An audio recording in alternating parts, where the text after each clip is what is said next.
बिस्मिल्लाहिर्रहमानिर्रहीम। अल्लाहुम्मा सल्ली अला मुहम्मद व आले मुहम्मद।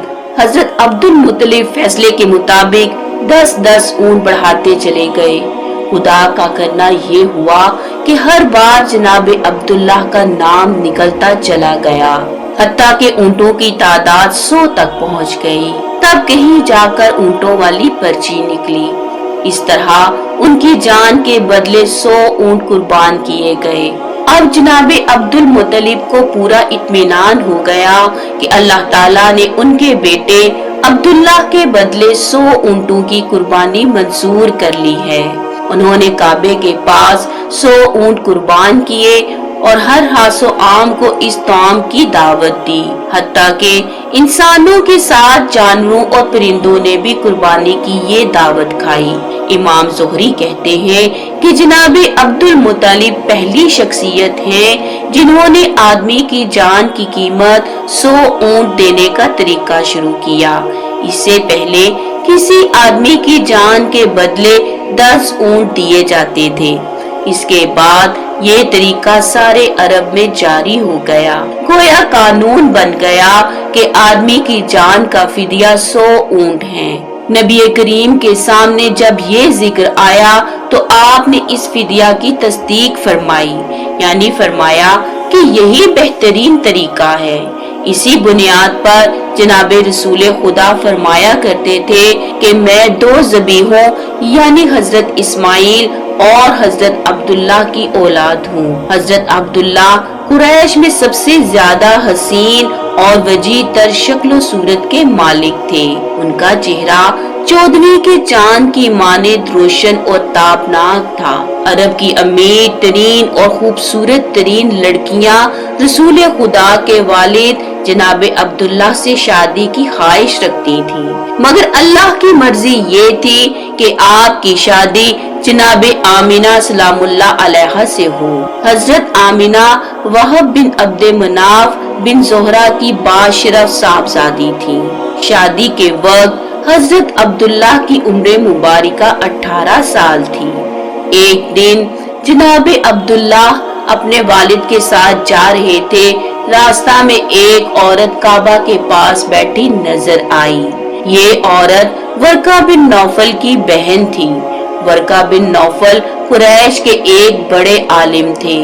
वर्का बिन नौफल से उनकी बहन ने सुन रखा था कि वक्त के आखिरी नबी का ज़हूर होने वाला है और उनकी निशानियों में से एक निशानी ये होगी कि उनके वालिद के चेहरे में नबूवत का नूर चमकता होगा। जो ही उसने अब्दुल्लाह को देखा तो फौरन उसके जहन में ये बात आई। उसने सोचा हो ना हो ये वो शख्स है जो पैदा होने वाले नबी के बाप होंगे। चुनाचे उसने कहा, अगर तुम मुझसे शादी कर लो तो मैं बदला में तुम्हें उतने ही ऊंट दूंगी जितने तुम्हारी जान के बदले में ज़िबाह किए गए थे। इस पर उन्होंने जवाब दिया, मैं अपने वालिद के साथ हूँ, उनकी मर्जी के खिलाफ कुछ नहीं कर सकता, ना उनसे अलग हो सकता हूँ।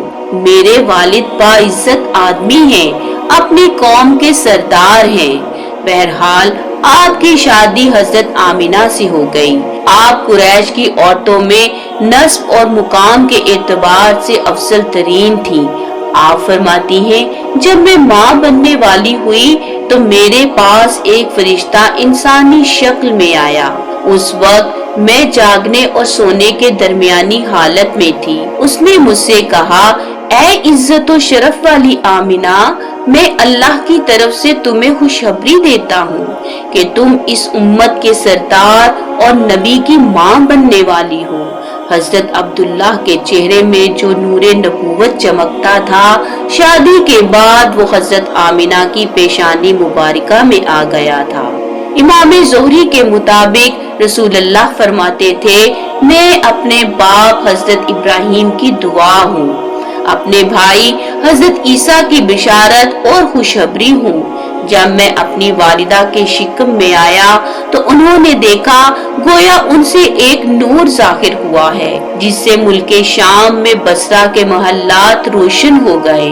حضرت آمنہ نے اپنے خاندان کی عورتوں کو بتایا، میرے اس بچے کی شان ہی نرالی ہے۔ یہ میرے شکم میں تھے تو مجھے کوئی بوجھ اور تھکن محسوس نہیں ہوتی تھی۔ حضرت عیسیٰ علیہ السلام وہ آخری پیغمبر ہیں جنہوں نے حضرت محمد مصطفیٰ کی آمد کی خوشخبری سنائی ہے۔ سابقہ کتب میں آپ کی نبوت کی ایک علامت یہ بھی بتائی گئی ہے کہ آپ کے والد کا انتقال آپ کی ولادت سے پہلے ہو جائے گا۔ حضرت عبداللہ ایک تجارتی قافلے کے ساتھ تجارت کے لیے گئے تھے۔ اس دوران بیمار ہو گئے اور کمزور ہو کر واپس لوٹے۔ قافلہ مدینہ منورہ سے گزرا تو حضرت عبداللہ اپنے ننیال یعنی بنو نجار کے ہاں قیام پذیر ہو گئے۔ ان کی والدہ بنو نجار سے تھی۔ آپ ایک ماہ تک بیمار رہے اور آخر کار اللہ کی بارگاہ میں تشریف لے گئے۔ آپ کے جسد اطہر کو یہیں دفن کر دیا گیا۔ مطلب یہ کہ آپ صلی اللہ علیہ وآلہ وسلم اس دنیا میں اپنے والد کی وفات کے چند ماہ بعد تشریف لائے۔ کتاب الشفا کے مطابق رسول اللہ نے اپنی طرف اشارہ کر کے فرمایا، بے شک میں حضرت آدم کی پیدائش سے 14,000 سال پہلے بارگاہ خدا میں نور کی حیثیت میں تھا۔ میرا نور اللہ کی تسبیح بیان کرتا تو فرشتے بھی میری تسبیح کے ساتھ تسبیح بیان کرتے۔ جب اللہ نے حضرت آدم علیہ السلام کو پیدا فرمایا تو یہ نور ان کے صلب میں رکھا، پھر صلب نوح میں، حتیٰ کہ صلب ابراہیم میں ڈالا، پھر اللہ تعالیٰ اصلاب کریمہ اور ارحام طاہرہ میں مجھے منتقل فرماتا رہا، یہاں تک کہ مجھے میرے والدین کریمین سے پیدا فرمایا۔ میرے آباء و اجداد نہ کبھی زنا کے قریب گئے اور نہ شرک کے مرتکب ہوئے۔